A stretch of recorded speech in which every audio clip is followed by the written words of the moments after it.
என்ன மக்களே இன்னைக்கு தர்பீஸ் பழத்தை போட்டு பொலன்னு பொழப்பாங்க போலயே அந்த அளவுக்கு மோசமாக வந்து பேசிகிட்டு இருக்காரு. எந்த அளவுக்கு மோசமாக பேசினாரு அப்படின்னு பார்த்தீங்கன்னா, கனியக்கா நீங்கள் எஃப்ஜேவை கட்டி பிடிக்கிறீங்களே அது கூட தான் அநாகரிகமாக இருக்குது அப்படின்னு வந்து சொல்லிட்டார் ஒரு வார்த்தை. அதனால தான் எஃப்ஜே அவர்கள் திவாகர் அவர்களை அடிக்கிறதுக்கு பாஞ்சாப்பில் விட்டு தான் பொலதை எடுத்துகிட்டு இருப்பார். நீ இந்த மாதிரி பேசாத, இது ரொம்ப தப்பாக இருக்குது அப்படின்னு சொன்னதுக்கு அதுதான் காரணம். ஒரு பக்கம் வந்து பார்த்தீங்கன்னா கம்ருதீன் வந்து கரெக்டான ஒரு பாயிண்ட்டை கரெக்டான இடத்துல வந்து எடுத்து வச்சுருக்காரு. ஏன் மச்சான், நான் அவரை வந்து திட்டேன் தள்ளிட்டேன் அப்படின்னு சொல்லி இவ்வளோ பிரச்சனை பண்ண நீங்கள் அன்னைக்கு மட்டும் அவருக்கு வந்து பயங்கரமாக சப்போர்ட் பண்ணீங்களே, இன்றைக்கி பிரவீன் ராஜா வந்து அந்த மாதிரி தள்ளியிருக்கார் அவர், அதனால் அடிபட்டிருக்கு, அவருக்கு கையில் வந்து ரத்தம் வந்திருக்கு அப்படின்னு வந்து கம்ருதீன் அவர்கள் வந்து தன்னுடைய பாயிண்ட்டை வந்து எடுத்து வைக்கிறார். அப்போ அதுக்கு நீங்கள் என்ன கேட்பீங்க அப்படின்னு சொல்லி கேட்கும் பொழுது தான் இந்த பிரச்சனை வந்து ஆரம்பிக்குது. இந்த பிரச்சனையை திவாகர் அவர்கள் எப்படி ஹேண்டில் பண்ணுறாரு அப்படின்னு பார்த்தீங்கன்னா, ரொம்ப மோசமான முறையில் வந்து ஹேண்டில் பண்ணுறாரு. ஒரு சாதாரணமான ஒரு விஷயத்துக்கு இவ்வளோ ரியாக்ட் பண்ண வேண்டிய அவசியமே கிடையாது. அந்தளவுக்கு மோசமாக வந்து ரியாக்ட் பண்ணிகிட்ருக்காரு.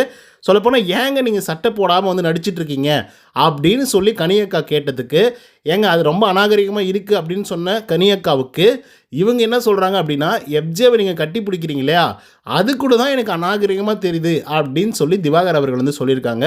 ஸோ அதனை தொடர்ந்து சபரி அவர்கள் வந்து உங்களுக்கே தெரியும், அஃப்கோர்ஸ் அவர் சில நேரங்களில் கரெக்டாக நேர்மையாக வந்து பேசணும் அப்படின்னு சொல்லி நினைப்பாப்புல, அந்த பிரச்சனையை சால்வ் பண்ணணும்னு நினைக்கக்கூடிய ஒரு ஆள். அந்த ஆளுக்கே பயங்கரமாக கோவம் வந்து கத்துறாரு அப்படின்னா இந்த ஆள் எந்த அளவுக்கு பேசியிருப்பார் அப்படின்னு சொல்லி யோசிச்சு பாருங்கள். அது ஒரு பெரிய டீட்டெயிலான ஒரு விஷயம். கண்டிப்பாக இது நெக்ஸ்ட் வீடியோவில் நான் அப்லோட் பண்ணுறேன். இது வந்து ப்ரோமோ 2 உடைய ரிவ்யூ அப்படின்னு வச்சுக்கோங்களேன். இது வந்து ஒரு பெரிய பிரச்சனையாக உண்டாச்சு. ஃபஸ்ட்டு வினோத்துக்கும் திவாகருக்கும் பெரிய பிரச்சனையாகி, அதுக்கப்புறம் திவாகருக்கும் பிரவீன் அவர்களுக்கு ஒரு பிரச்சனையாகி, அதுக்கப்புறம் பிரவீனை வந்து திவாகர் அவர்கள் வந்து தள்ளிவிட்டு, அதே மாதிரி பிரவீன் அவர்களுக்கு கையில் அடிபட்டிருக்கு அவர் தள்ளிவிட்டதுனால. அதுக்கப்புறம் ஒரு பெரிய பஞ்சாயத்து நடந்து முடிஞ்சதுக்கப்புறம் பிக் பாஸ் அவர்கள் கூட்டு செக் பண்ண சொல்லியிருக்காரு. அதுக்கப்புறம் வந்து பார்த்திங்க அப்படின்னா கம்ருதீன் அவர்கள் வந்து, ஏன்பா நான் தள்ளிவிட்டேன், அன்னைக்கு மட்டும் எல்லோரும் வந்து அவருக்கு சப்போர்ட் பண்ணி பேசுனீங்களே, இன்றைக்கி அதே வேலையை தானே இவன் வந்து பண்ணியிருக்கான் பிரவீனுக்கு, ஸோ அப்போ அதையும் கேளுங்க அப்படின்னு சொல்லி கேட்கும் பொழுது தான் இந்த பிரச்சனையை உள்ளர கொண்டு வந்து இந்த பிரச்சனை இன்னும் பெரிய அளவில் வந்து பிளாஸ்ட் ஆகிட்டுருக்கு. ஸோ இதுக்கெல்லாம் இனிஷியேட் எங்கே அப்படின்னு பார்த்தீங்கன்னா, வினோத் அவர் வந்து மார்க் பண்ணார், கிண்டல் பண்ணார் அப்படின்றதெல்லாம் தாண்டி இது வேறு கட்டங்களுக்கு வந்து போயிட்டுருக்கு. திவாகரும் கடுமையான வார்த்தைகளை வந்து பயன்படுத்துகிறாரு, பிரயோகப்படுத்துகிறாரு. அது ரொம்ப ஒஸ்ட்டாக வந்து இருக்குது அப்படின்னு தான் வந்து சொல்லி ஆகணும். எல்லா தவறுகளையும் செஞ்சுட்டு எண்ட் ஆஃப் தி வீக் வந்து பார்த்திங்கன்னா நான் நல்லவ மாதிரியே இருக்குவேன் அப்படின்னு சொல்கிறது வந்து பெரிய தப்பு. பார்வதிக்கு எவ்வளோ எதிர்ப்புகள் வந்து கிளம்பிச்சோ அதே அளவுக்கு எதிர்ப்புகள் வந்து லாஸ்ட் வீக்கில் வந்து திவாகருக்கும் கிளம்பி இருக்கணும்.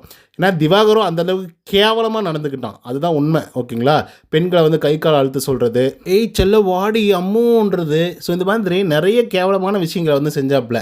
பார்வதி செஞ்சதும் தப்பு தான், நான் இல்லைன்னா சொல்ல கிடையாது. ஆனாலும் பார்வதியை கண்டிக்கும் போது திவாகர் அவர்களையும் கண்டித்து தான் ஆகணும். அது நம்ம கடந்து போயிட முடியாது, காமெடின்னு சொல்லி எடுத்துக்க முடியாது.